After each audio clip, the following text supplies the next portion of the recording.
Welcome back to another update. My name is Jimmy Boyd, and you are watching Boyd News.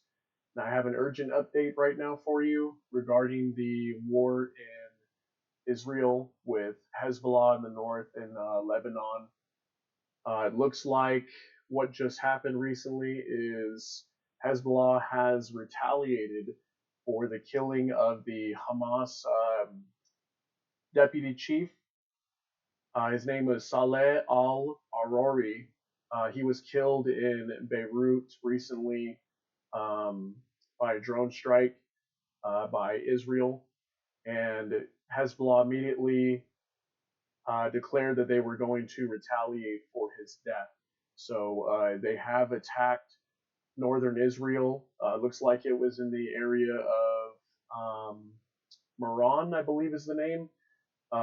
Maran was attacked, and there was also 62 rockets that were fired as what they're considering a preliminary response to the killing of the Hamas deputy chief Saleh al-Arori. They had launched 62 rockets at a key Israeli observation post. Looks like so far no casualties on the Israeli side, and Israel has also retaliated in response. So it's more of a tit for tat exchange going on over there right now. It seems like they're just kind of lobbing rockets at each other. Um, but Israel did retaliate as well, and it looks like Hezbollah has lost 5 of its fighters by airstrikes from the IDF. So we'll go ahead and get into this article here. Um, Lebanon's Iranian-backed Hezbollah group said on Saturday it had fired rockets at Israel, and its arch foe said it had struck a terrorist cell in retaliation, as top US and EU diplomats visited the region to seek ways to halt spillover from the war. US Secretary of State Anthony Blinken and the European Union top diplomat Josep Borrell were on separate trips to the region to try to quell spillover from the 3-month-old Gaza war into Lebanon, the Israeli-occupied West Bank and Red Sea shipping lanes. So, yes, Anthony Blinken is he's visiting several countries over there in the Middle East right now, trying to, lower tensions and try to get this Gaza war to end as well. Because it looks like we have the Yemeni Houthi rebels that keep attacking U.S. warships and civilian transport ships in the Red Sea, and they're not stopping. And they said they weren't going to stop because Israel is still down in Gaza,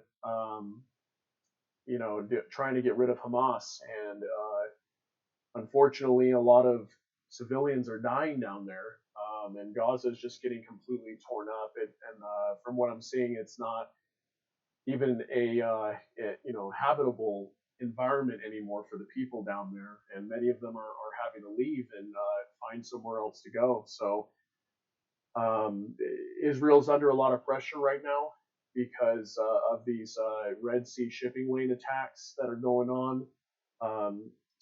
I think the U.S. is trying to get this war to end in Gaza, so we do not get involved, because we also have the war that we've been funding for several years now in Ukraine, and I believe that they're way more focused on that than they are with what's going on in the Middle East. And if we get involved in the Middle East, that's not going to be good, because we don't have any business being involved in that anyway. But it looks like we may get involved if they're not able to prevent this war from spilling over into other nations, because Syria is involved in this right now. Iran, all these proxies of Iran are basically all attacking Israel right now, or the U.S. as well. So it's not looking good down there. It looks like these attacks are still continuing.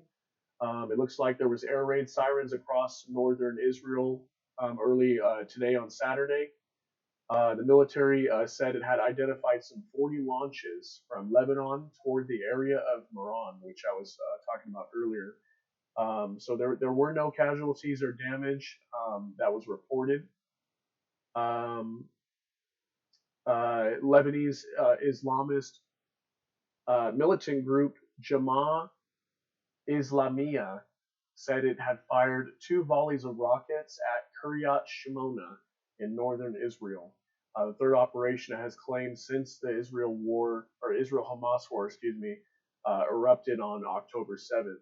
Israel's military said it had responded to the attacks with a drone strike on the terrorist cell responsible for the launches. It said it had also struck Hezbollah targets in the areas of Aita Ashab, Yaron, and Ramyeh in southern Lebanon, hitting a launch post, military site, and terrorist infrastructure.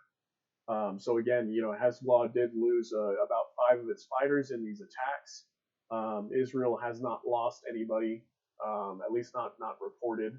The IDF hasn't. So these attacks are definitely intensifying. It looks like as well that Israel is starting to strike further into Lebanon. They're starting to strike more north, and I think what they're trying to do is they're trying to get Hezbollah to move away from the border of Israel, because majority of their citizens in the north have had to evacuate further south into Israel because of these attacks from Hezbollah.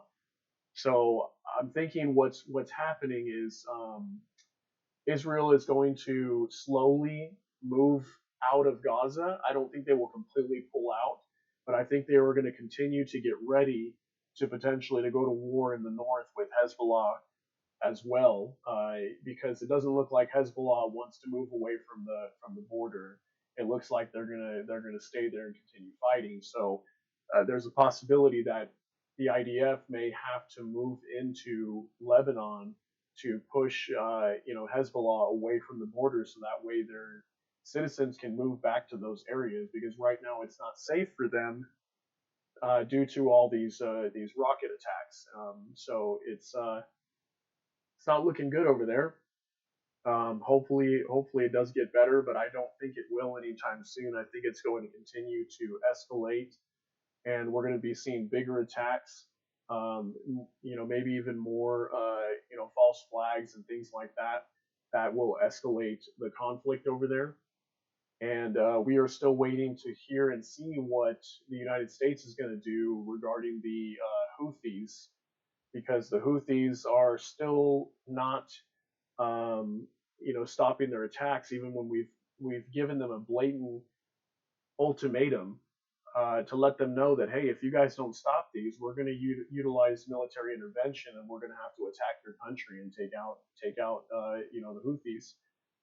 So they're not stopping, and it doesn't look like any of the enemies really are stopping. They're all continuing what they're doing. So um, we're going to have to see what the U.S. does in terms of the Houthis, but it looks like right now they're not really going to attack them. They may, but I don't think they will. I think what they're going to do is just continue to try to protect these shipping lanes, which right now they're doing a terrible job of doing that. It doesn't look like that's really happening. But we'll have to see how this goes. I'll continue to monitor this situation for you, and if anything else comes up in the Middle East, I will definitely report on it immediately and give you guys an update. So with that being said, thank you guys for watching, and we'll see you on the next one. Take care. God bless.